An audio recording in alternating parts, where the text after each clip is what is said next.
Welcome to Beyond the Bell, Leading with Purpose, a Lifted-sponsored podcast designed to bring encouragement and support to leaders by giving light to the stories and experiences of leaders who are demonstrating leadership in action and making a positive impact every day. I'm Nathan Manley, joined by my friend and partner, Dr. Jim Cummins. Jim, what's new in your world? Well, getting ready to turn 60, so I've been I think it was you that turned me on to a podcast that led to a book, From Strength to Strength by Arthur Brooks, a Harvard professor, talking about how you transition from the everyday work and to work kind of in retirement for me. So I would encourage any of our listeners that are in their 50s and 60s and kind of making that transition, it's very good. The other thing is I recently got the opportunity to start writing a periodic update for MCSA regarding the progress of the governor's task force and the rewrite of the Missouri Foundation formula. So that's going out to school leaders across the state and really looking forward to just kind of being engaged in that process. The current formula was coming in just as I started school leadership 20 plus years ago. So it's kind of interesting now to be involved in the rewrite of the formula. What about you?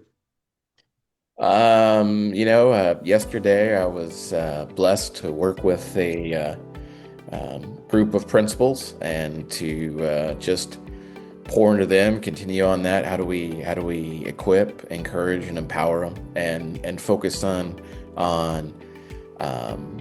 developing some systems that not only are better for them to build trust within their community and schools, but to get to that piece of creating a culture of joy for their staff as well. And so interesting survey I saw the other day, I think it was Edelman's 2025 report, is 70% of the population surveyed there had a distrust for institutions that were related for the government. So we're really fighting this uphill battle. And how do we build trust, and building that through transparency, through consistency, through love, and through those culture pieces. So it was an honor to be with them, and it's always good to spend time and get to do that. So. Well, that culture piece sounds like a perfect segue. I think it does. So when Jim and I founded Lifted, our goal was to help leaders grow through sustained support and deep development, because real change happens when we invest in people over time. The Beyond the Bell podcast was born out of that same heart, to give leaders a space to learn from one another, reflect, and be encouraged. Today, we are honored to welcome Dr. Mario Acosta, an award-winning educator, author, and national consultant whose work has impacted schools across the country. Dr. Acosta has more than 20 years of experience as a teacher, instructional coach, assistant principal, academic director, and principal. While leading Westwood High School in Texas, a U.S. News and World Report Top 50 campus and member of the High Reliability Schools Network, he was named the 2022 Texas Principal of the Year. Throughout his career, Mario has led successful turnarounds in high-poverty schools, driven significant gains in student achievement, and built high-performing teams that have sustained those results.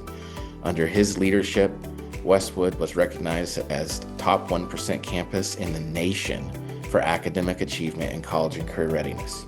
He's the author of his new book, The Schools Our Students Deserve. Oh, is it going to come up? Yeah, there we go. A comprehensive framework for shaping exceptional school culture, and the co-author of several other, there you go, Mario, thank you, several other including 5 Big Ideas for Leading a Higher Reliability School with Dr. Robert Marzano and Dr. Phil Work. He currently serves as an author and national presenter for Marzano. He's got so much, I got to keep going, where he helps schools across the country implement effective culture systems. And I can tell you firsthand the blessings he's worked with the staff that we were in care of. Jim and I both had the privilege of learning from Mario's leadership firsthand, and we are grateful for his willingness to share his story with us today. His work continues to inspire educators to create schools where both students and staff can truly thrive. Mario, welcome to the show. Good morning to both of you, and That was way too long. The podcasters are probably already tuned out by now on that on that bio. But it's an honor. Thank you for having me on. All right, we're gonna hop right in. And so you spent much of your career helping schools build and sustain strong cultures. What first drew you to that work, Dr. Costa? Yeah, it was sort of the idea of I had to fumble into it because early in my leadership career, all of my work was in what we call kind of turnaround spaces in the state of Texas. Great schools, great staffs, kids working hard, but our student achievement data not anywhere where the state mandated it. So I just continued, I think about 3 times in a row was put in position to be in a space where we had to get better and we had to get better in a hurry. And at the time I was partnered with Dr. Warwick, Marzano Resources. I'd met Bob Marzano, and so we were using the what of Marzano's work, where we know it's research based and effective instruction improves outcomes for kids, having a guaranteed and viable curriculum, those pieces. But what I realized was it wasn't always working.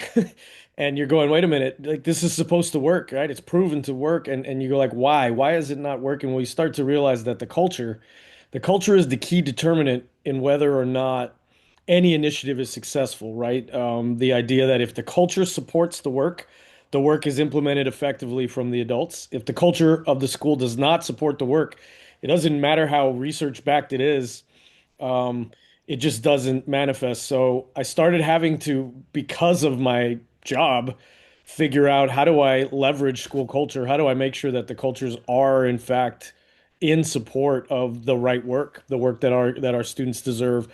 So that's kind of where it was born from. This my own experience of having to leverage schools and not having a lot of time, right? I didn't have 3 to 5 year runways. We had 1 to 2 year runways that we are working with, and we had to be real fast. So I think it just came from that, like, what do they say? Like diamonds are born out of pressure and heat.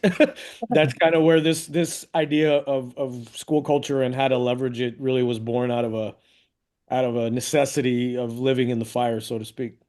Mm.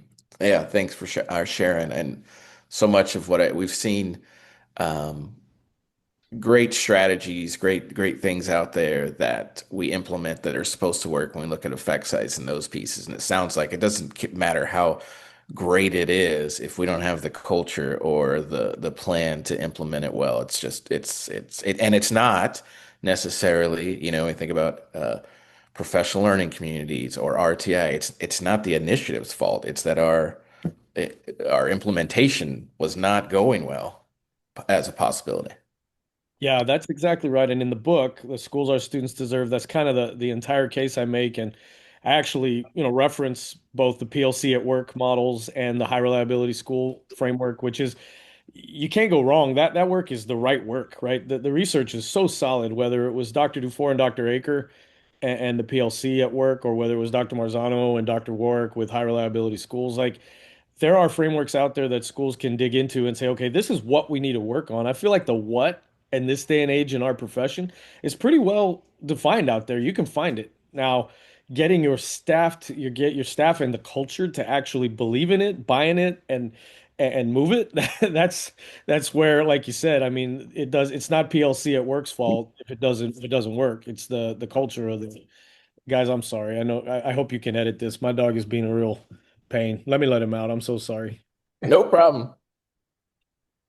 I didn't even hear his dog. I didn't hear it. Yeah.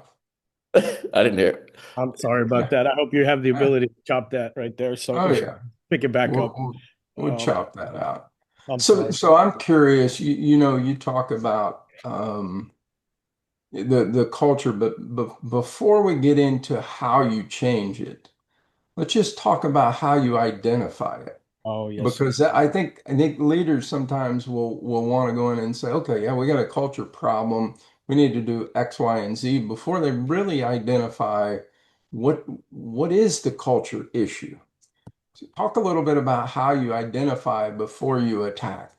Yeah, Jim, and that is, spoken as a true veteran leader.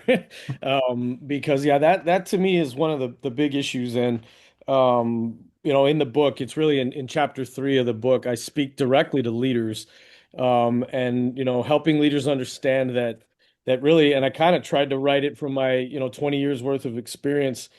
that the leaders take on dual roles of what I describe as cultural anthropologists and cultural architects. So it's to your point, Jim, you can't build something or change something unless you understand the current state of what it is. So that anthropology, that idea that leaders have to be intimately aware of the contours of their existing culture.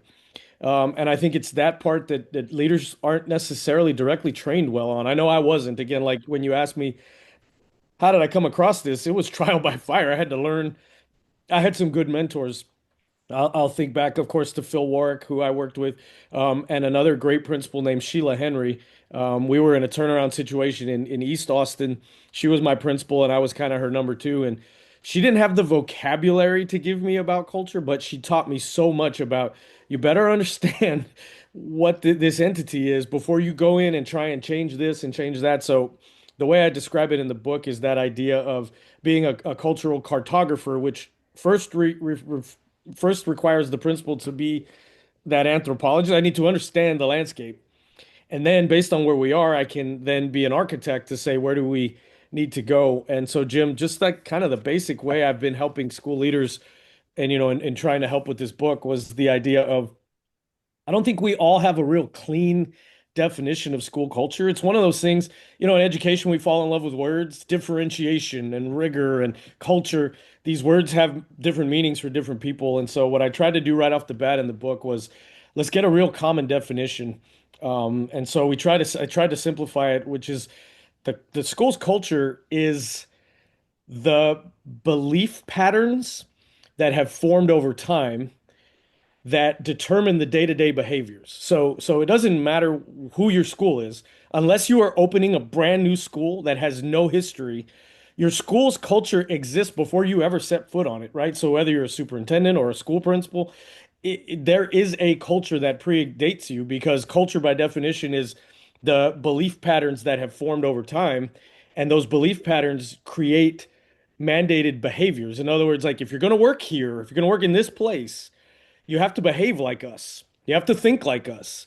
So you get individuals join an organization that maybe have individual different thoughts.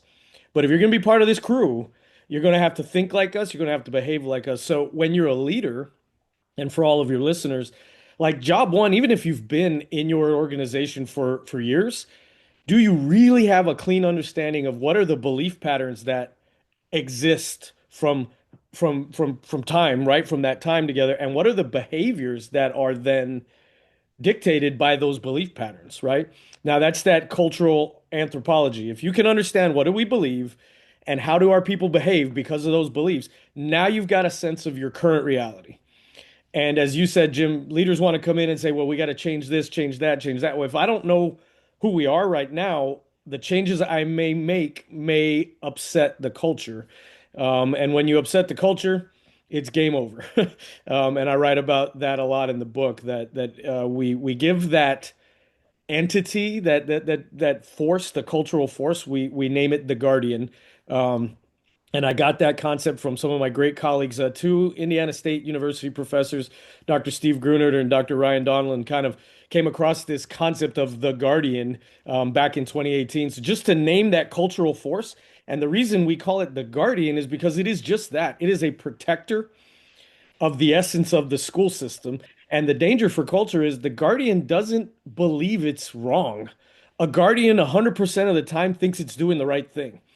So Mhm. when we come in and we say, hey, change, if we're not careful, the guardian's like, "What do you mean change? I'm really darn good. Who are you to come in here, stranger, and tell me to do something different, right?" So the trick for leaders is to form a relationship with the guardian, get to know it, get it to trust you, understand it, so that when you go to leverage it, when you go to make changes, the guardian sees you as an ally and as a force positive, and not as a somebody who's trying to come in and hurt or tear down what it has become. So I'm sorry, I know that was a long answer to your very, very good question, but that's really the essence of the book is you got to first understand what is culture. You got to understand the details of your culture. And then, and only then, can you create a relationship with the guardian where you can create positive change inside of your school culture. I so as soon as the book came out, I certainly bought it because if it's coming from Dr. Acosta, it's great. And your last book, Five Big Ideas for Leading a High Reliability School, and how impactful that was. One of the things I'd say about your book as well, your newest book, is you do talk about it and you've got those pieces, but as far there's tools in there as well. So, like in the appendix, there's the just like Dr. Cummins was talking about, you've got the discovery process, you've got the discovery audit, and so it's there is the why, the theory, the research, and all those pieces, but to be able to take a tool is always so great as well. And what you're talking about, chapter 3 is personally my favorite chapter, page 87, as you know. You helped us through that process, Mario, and it was we we had unspoken values, right?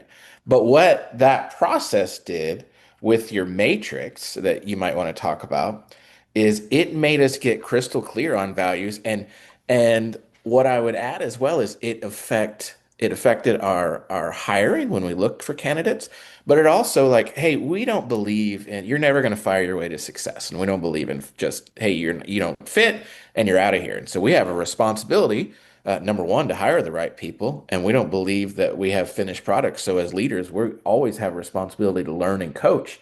And so how might you coach that person? So you can make a clear, there should be fewer things more difficult than knowing that you're going to let somebody go. But when you can run them through all those pieces, it becomes clear to you like, hey, now's the time. But we want to identify it well. We want to coach it well. We want to diagnose that piece. And as leaders, we can do that. So I gave you a lot there. I don't know if there's some of those pieces you want to talk about, but I'm grateful that you walked us through the matrix piece. Absolutely. Yeah. And so, Dr. Manley, one of the things right in the book, I was writing it from the perspective of my long-term practitioner brain. My favorite books were not only the ones that gave me like that made me think and helped me think through school improvement, but then also turn around and were like, look, here's a process you can follow. Here are some things, here are questions you can ask your staff here. So, I tried to make sure that this book was practitioner friendly. So there's a very healthy appendix here where there are discovery audits, there are climate audits, there are a lot of tools that I was hoping school leaders could say, okay, this isn't just a book on culture. There's been many, many books on culture. And I tried to stand this book on the shoulders of all those previous works, going back to Peterson and Deal and Mhm. their school culture work. Of course, my good friend and mentor, Anthony Muhammad, and his work on transforming school culture. So I did not intend for this book to be some, flash in the pan. Hey, I know more than what we've learned all along. I intended it to stand on the shoulders of all of that great work. But at the same time, I said, look, what I want to do in a post 2020 world, because I led schools through the pandemic and after the pandemic, I said leaders need, as you guys are doing here in your podcast, leaders need as much support and as much quick turnaround, easy to use guidance as possible because just, leaders right now are dealing with so much. So I hope in the book, in the appendix especially, that leaders who are willing to get their hands on this book um, will find and you can never do a scripted play by play for leaders because everybody's building and culture is a little different, but I tried to provide a lot of processes, a lot of guiding questions, a lot of supports that even if you don't read the book and you just flip to the appendix, there's good value back there, right? Even in the work you can do with your staff. Heck, I've even had teacher teams use this book even aside from full school culture. They do team culture audits. I built a team culture audit there. So even if it's just a group of teachers saying, "Hey, is our culture healthy amongst this team?" I built those resources there. So, Dr. Manley, that was number one, is I tried to be as practitioner friendly as possible with this book. Second, you talk about the Matrix, and yeah, for folks wondering, on page 87 of the book, that's Dr. Cummings and Dr. Manley's school district that they worked through this process, and so we have a really nice example of how they used this research and literature to guide their practices in the school. So that's why that's Dr. Manley's favorite page, in case you ever Uh-huh. wonder. And it's good work. But yeah, what I found was this really great culture research from two. Researchers that are outside of the education field but do organizational culture work, Edmonds and Babbitt, two really fascinating researchers. And, of course, I did a lot of studying to produce this book. And when I came across Edmund and Babbitt's work, what they were describing is as leaders, we are well trained to measure performance, employee performance, right? Who's high performer, who's not as high of a performer, and we have lots of metrics to measure performance based on the skills that are needed in any profession. But what we rarely do is then put together a correlation between performance and cultural alignment, right? So in other words, if your culture is meant to be collaborative, for example, you might have high performers who are non-collaborative, right? On the flip side, you might have performers who are not so good, but are highly collaborative. And so, what really blew my mind when I came across that research was, as a school leader, I never thought of trying to make sure that I understood my staff and their relationship to not only performance, but also to cultural fit, right? Because the key in chapter three, which Dr. Manley, chapter three is also my favorite if I had to pick one, because that is the change chapter, right? This is a book on school culture, but when you get to chapter three, the whole message is leaders. Now that you've gotten to know your guardian, how do you change it effectively? And I think we know in this era that guiding change is probably one of the most important things that leaders have on our plates. So I'm with you. Chapter three is really where, to me, the rubber meets the road in this book. And so this matrix, right, is this, we call it a value performance matrix. So you're really rating employees' ability to be successful in the skills of the job alongside their cultural fit. And it's in this section that I introduced these four categories of employees. We call them, of course, the scouts. The scouts are those employees with high performance and high value match. See, your scouts are the people you can send out first because not only are they darn good, but they believe in where you're wanting to go as a leader. So you can send them out first to begin the change process. The second group of people we identify, we call sprouts. Now, these are people who can be grown. So they have high value match. They're just not quite performance ready yet. So when you match a scout and a sprout, what happens is the sprouts can emulate and grow into new scouts, right? So there's kind of that piece. The third group we identify, we call them sentinels. Now, why are they called sentinels? These are not bad people. These are high performers, oftentimes very veteran high performers, but they're just not yet value aligned to the new direction.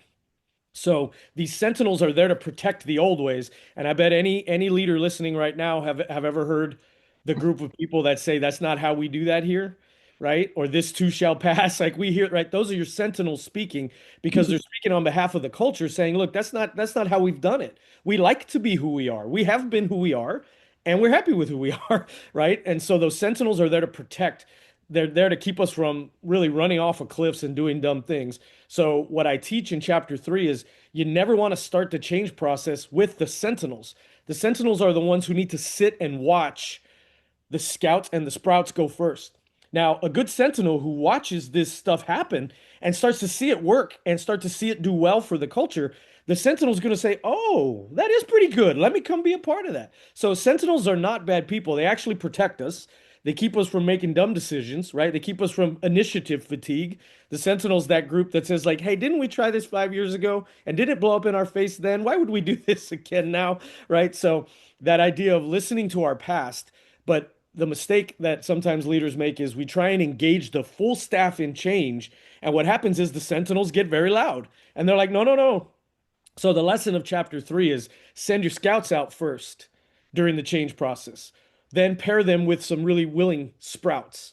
Create momentum between those two groups, right? High value match groups. And then invite the sentinels in once you've got momentum, and you'll see what happens in that environment. You'll see a lot of change. And so, Dr. Manley, earlier we were talking about how did I learn that lesson? That was the lessons that I learned in my turnaround schools, was that I learned to lean into my scouts and then pair them with sprouts. And when I started seeing that happening, all of a sudden my really good sentinels just came on board. I didn't have to convince them. They just saw it working and they were like, "Oh, this isn't bad for the culture. This is good for the culture." And they took over, and now we had full-blown staff buy-in. And so that idea of the scouts first, the sprouts second, and the sentinels then come on once there's momentum, that was really born out of my experience in turnaround schools of having to get people to get bought in. So I wrote that into the chapter, and then Edmund and Babbitt and their matrix really kind of put language to what I had been doing in practice. And so I was able to kind of use their research to tie to what I knew was working in schools. I love the way that you define that and your process there. And I wonder about talking a little bit like how did that change accountability in your schools and what you see? Because so often, the conversation we have with leaders, like if all of the pressure is top down and it's coming from you, that people are more willing to let you down than they are their colleagues. And so when you feel like the accountability comes from the will of the staff, that's a different conversation. So I wonder if you see the same thing and how that changed your day-to-day habits or changed how you saw leadership there. Yeah, absolutely. And it's a astute point in that, and Dr. Cummings asked it earlier, like how do we as leaders affect change? Our role has to be to create vision and to create direction, but then the change actually has to be born of the staff, right? The actual momentum has to be created from inside. And so when it comes to this idea of accountability to the change process, that's where this idea of um, measuring value match as much as measuring performance becomes a really important thing for school leaders. And in the book, again, I have some tools where leaders can go through a process of really defining out the values that are trying to be born into the organization. So I don't know, I'll give you an example. Like one of the schools that I took over and had and led for a long time, we did not necessarily have a growth mindset about student achievement. When I first got there, the culture believed kind of like we teach and they learn. And if we teach and they don't learn, that's kind of not our job, right? We're there to teach, they're there to learn. And the ones that learn, we're going to help them. The ones that can't learn or won't learn, we're not really, that's not really where our job falls. So for good or for bad, that was the Guardians' belief when I got there. Yeah. Now, what I knew is to get us where we wanted to go long term, we had to grow a new value. We had to grow a new value of growth mindset when it came to student achievement.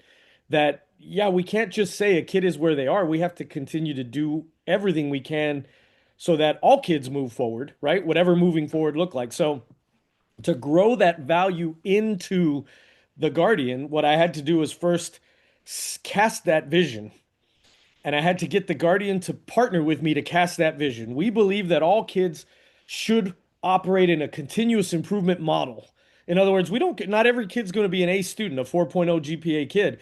But if you're a 2.0 GPA kid, you should be a 2.5 GPA by the end of the quarter and a 3.0 by the end of the next year. That kind of mindset, right? So I had to partner with the Guardian early on to get the Guardian to say, yeah, that's probably what should be happening. Okay, good. Now we've set a value together. We partnered and created this value that we need.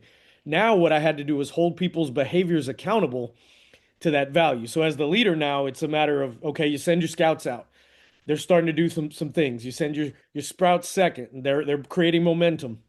We got enough sentinels starting to buy in. Now we have to verbalize to the staff, this is how we operate. We've created a new value. The new value is dictating new behaviors. The new behaviors now are non-negotiable. And I, the administrator, right, I, the leader, have to hold everyone accountable to this value that the culture is growing into. So it's this really dynamic trick of while I was the architect and I was the visionary, the guardian had to be the one to actually create it.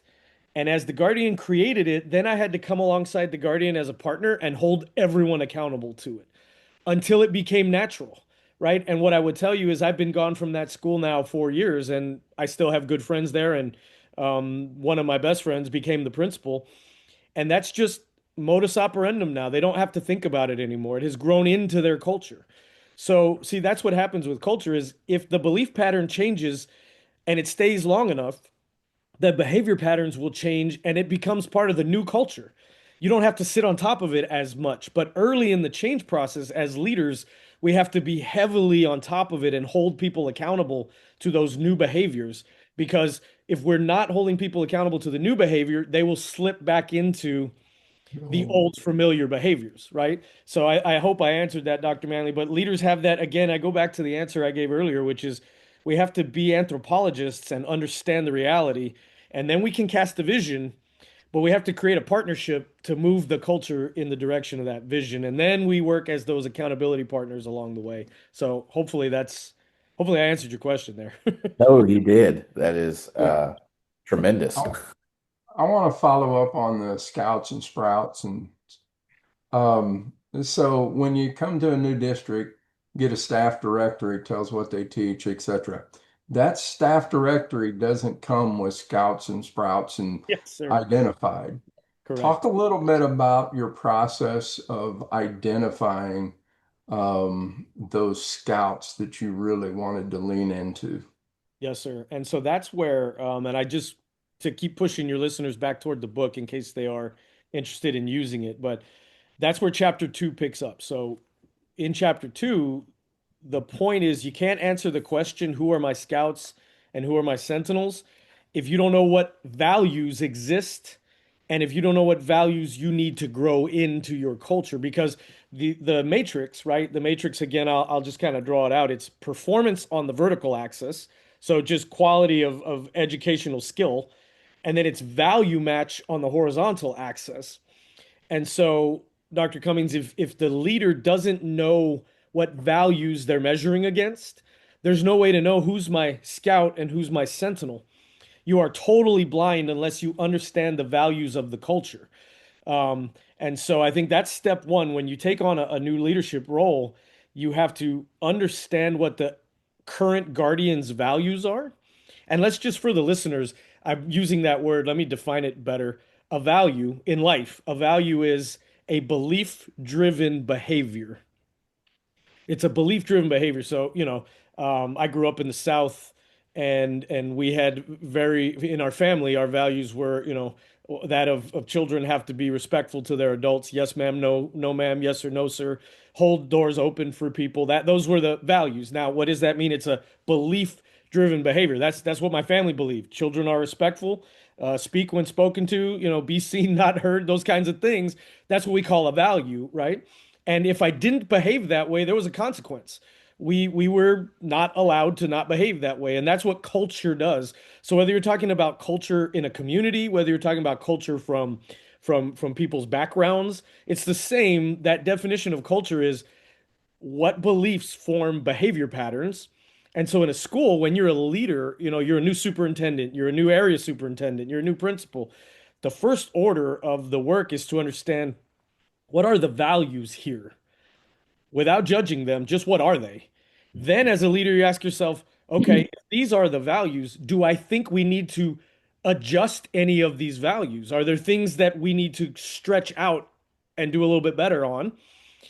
And then, once you've decided that, okay, now you can go to that matrix and say, okay, who are my high performers? And who of those high performers are more value aligned to our values or our desired values, and who are less aligned to our values. So I know you asked the question, like, how do you find your scouts and your sprouts and your sentinels? You can't until you have identified the values you currently have so that you can identify the values you're trying to stretch into. Then you can lay people down on this matrix to say, okay, who's aligned with that? Who's less aligned with that? And then you can begin that process of leaning into your scouts once you've been able to identify them. So for leaders, right, this is not a process that you can walk in on day one and be like, all right, who are all my scouts? Because the honest truth is, on day one, if you were to ask that question, only sentinels would speak up, right? The people protecting the culture are the ones that are going to be like, oh, we'll tell you how to do this, new leader. We're going to tell you how to do this, right? Because they're the ones trying to keep things status quo. And again, not in a negative way, but those sentinels, they're there to protect what we've been, right? And their natural inclination is to protect against new leaders who are going to come in and shake everything up and try and change who we are. So yeah, I hope I was Yeah. clear enough with that response. No, absolutely. And I would suggest to any leader that you're not gonna answer those value questions by looking at data paper. You're only going to get that by engagement, by how conversation, by observation.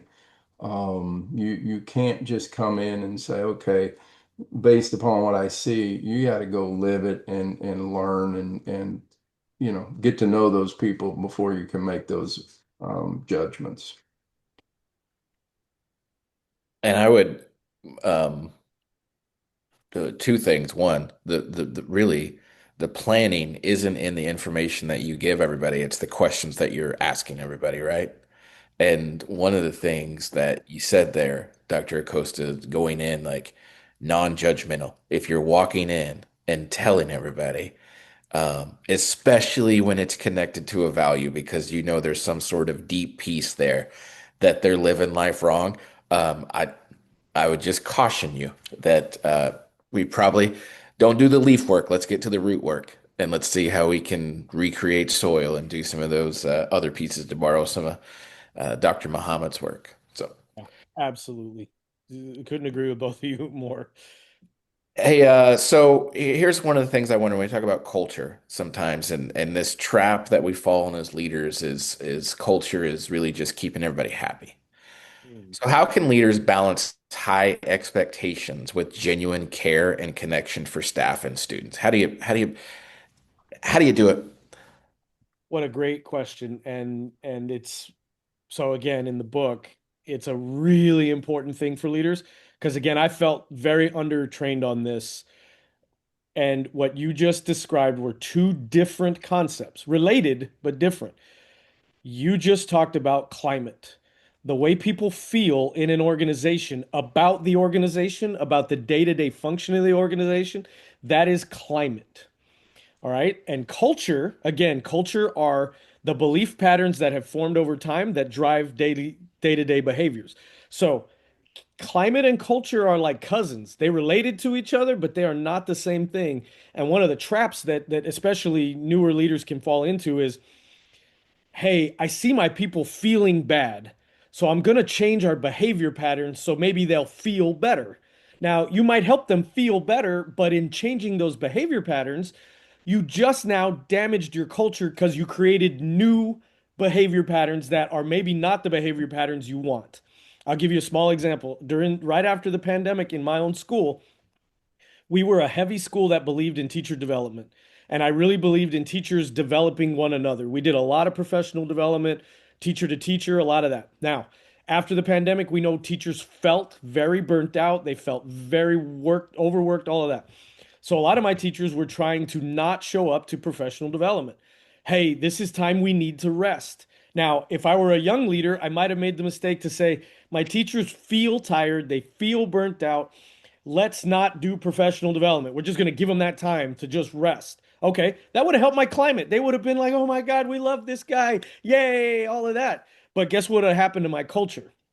All the talent that we needed to help our kids would have started to absolutely implode because it was our teachers working together that was solving all of our issues. So when you talk about climate, how do we help people feel better? You cannot impact your culture Mm. by giving in to things that are short-term climate needs, right? So in the book in chapter 4, I talk all about climate, and there are really 6 climate categories that I found in the research. And so leaders, really quickly, I'm just going to tell you, there are these 6 categories that we talk about: leadership support and creating trust amongst leadership. That is one of the highest research-based ways to help your people feel better. Number 2, the way we communicate and give feedback to our staff as leaders. That really improves the way people feel. Number 3, recognizing people, celebrating what we celebrate and who we celebrate, and developing people. When people feel developed, they feel good at work. Number 4, the environment. So, Dr. Manley, you talked about how do we care about our teachers, creating a caring environment that focuses on adult wellness, making sure that they have time to balance and to breathe and that they feel well taken care of. Number 5, collaboration in all things and relationships. There's a great study that came out of Harvard not too many years ago, 3 or 4 years ago, and the study talked about if an employee has one friend at work, like a true friend, that is the greatest determinant on whether or not they'll stay in that job. So just having a friend at work changes your whole outlook. So are we creating that as leaders? I don't have to stop doing professional development to give them time to build friendships, to make sure that they're connecting with one another, you see? And the last one is creating role clarity and giving appropriate autonomy to people to do their work. So in the book, I try to list out for everybody there are ways you can help people feel respected, help them feel well, help them feel heard, help them feel valued. They can feel all those things so you have a healthy climate, but you don't sacrifice the beliefs and the values of your culture in the name of helping people feel better in the short term. And right now in education, that is a big challenge, right? Because we know not everybody feels really good right now in education, right? There's a lot we're dealing with from the swings in our finance issues that we're all dealing with to still the lingering effects of the COVID pandemic. I mean, there's so much, right? So this is a delicate balance for leaders is paying close attention to the culture, leveraging the culture, fostering the culture, but then not accidentally damaging the culture with short-term climate moves that we are trying to get to help our educators feel better. Mm. You mentioned adult wellness, and that's something that Nathan and I are all about. Just I had to deal with it um, all the time with just adults having significant problems, and Nathan's dealt with it personally. Um, so as you were leading, how did you maintain your personal balance and well-being so that you could be supportive of others? Yes, sir. And man, what a great point. And I don't know, I don't want to speak on this, Dr. Cummings, like I ever really found the right answer, but I can tell you what I tried to do. Um, I learned this from Dr. Phil Warwick a long time ago, and it stuck with me. And he used to say, family first always. And if you wanted to translate that to your needs first always as an educator. And so what he knew before we really had it written out was just if the adult isn't strong enough and feeling well enough to stand on their 2 feet, we won't be able to support our staff, much less the kids that we're there to service. So, little things I used to do was I used to try and be very mindful of the time that I asked of my people outside of the bell to bell. So I got really good in our systems, whether it was professional development, faculty meetings, all that stuff. I told our guys, look, we're going to get in here from contract bell. You know, we our contract day started about 45 minutes ahead of the student bell, and it ended about 25 minutes after the student bell. And I said, that's what I'm going to ask of you. Get in here, give me everything you got right here, and then let's minimize what we're doing outside of this time. Let's minimize working from home. Let's minimize emails over the weekends. So the way I communicated to my staff, it was very asynchronous. I used to do a lot of video stuff and we had a really nice communication system where everything was housed in one spot with video archives and everything. So when a teacher needed to find out what are we doing this week, it could be Monday morning, an hour before saw kids, and they could watch my little 2 minute video. Hey guys, this week, pay attention to three things. Here's what I need you to do. So we minimized faculty meetings, we minimized emails, we minimized even Dr. Cummings in our professional development. We were trying to get our teachers to minimize planning at home, grading at home. We were trying to change our instructional practices in the name of teachers getting balance. Like, hey, why would you create a whole bunch more work for you to take home? Let's turn the school environment into a feedback environment. You can collect grades and information standing right here, right now. So when we get off contract, don't work at home. So, we tried really overtly, particularly once 2021 hit us, right? We were trying before, but really after the pandemic, to try and create meaningful systems in the way we instructed, in the way we collaborated, in the way we communicated, even in the expectations I had for them, the way we covered their classes. This is something I just read an article on last night on my airplane coming home. That right now, what they're finding is a really good strategy nationally for teachers is teachers are struggling because many professions nowadays have a lot of flexibility. If I need 10 minutes to step away, if I need an hour to take my kid to the doctor, so many professions now have that flexibility and teachers do not. So there's a lot of school districts now moving towards models where they're sharing classrooms. Teachers are co-teaching in different ways so that if one teacher needs to step out for 20, 30 minutes, now I don't know, like in everybody's environment, you have to figure out how to actionize that. But those are the kind of things that we all, as leaders, I think should be thinking about is, how do we create more flexibility for our teachers, for our administrators, for our counselors, just making sure that people have that ability to take care of themselves, take care of their families, while and we cannot then sacrifice taking care of the children, right? We know that's priority number one, but I think a lot of people nowadays are thinking about how do we just minimize some of the things we used to do that asked educators to work off the clock. I think that's a really important one is if we can just treat education best we can, let's get on contract, let's work really hard till we get off contract, and let's try our best to then not spend a bunch of time outside of that so that we can bring balance and rest to our people. And just and framing that in I loved your climate versus culture, reminding leaders that that's the climate side. You can't let that impact the culture side. That's Yeah. absolutely right. Because yeah, we could say like, look, and my great friend and colleague, Dr. Tina Boger, and she tells a joke. She's of course, a professional that focuses on educator wellness, and she will say, "Hey, what is not educator wellness is saying, hey, I'm not lesson planning anymore in the name of my wellness." Right? Like no more lesson plans because no, that's not what we mean, right? Like you can't let go of the culture. You still have to build really good instruction, but how can we help you feel well and you still have time and space to build good instruction, right? So it's that old idea of it has to be an and. We have to have really effective cultures and leaders can do things to build really healthy, supportive climates. So it doesn't have to be one or the other. There's so many things that you said there, and